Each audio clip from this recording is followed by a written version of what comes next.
โอ้ชีนควายดำตัวนี่นะมันข้างบนคาโต้มันเลยชีนงัวชีนควายโอ้คักอยู่เว้ยเอ็ดอันสเต็กกินได้บ่เนาะนะโอ้จิคัวใส่หน่อส้มมันเฮ็ดแซ่บๆกินก่อนเว้ย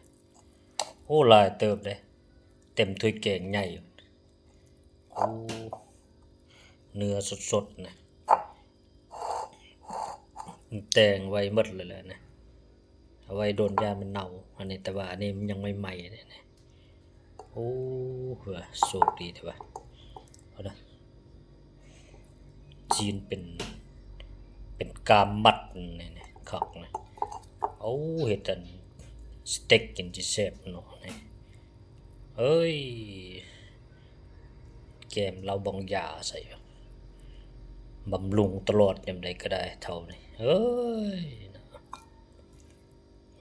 โชคดีเถอะนะซีนบักหลายๆเลยโอ้ตัวแหงกินนะอุดมสมบูรณ์อิ่มหนำสำราญดีสิโชคดีเถอะนะซีนบักหลายๆเลยว่าจังน้อยจิซอยตอนน้อยๆแล้วก็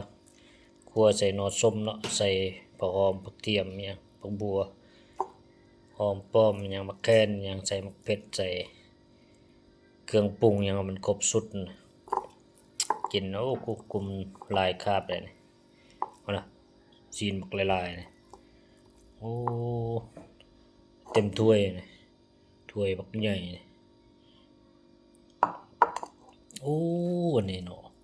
เฮ็ดสเต็กกินบ่เนาะคือจะคักเลยเว้ยบ่ายเข้ากินเลยนี่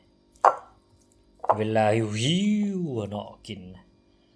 โอ้คือจิคักดีเว้ยเวลาเฮาย่ำมันจะนุ่มดีขนาดเลยเอาลิ้นนะสัมผัสนะ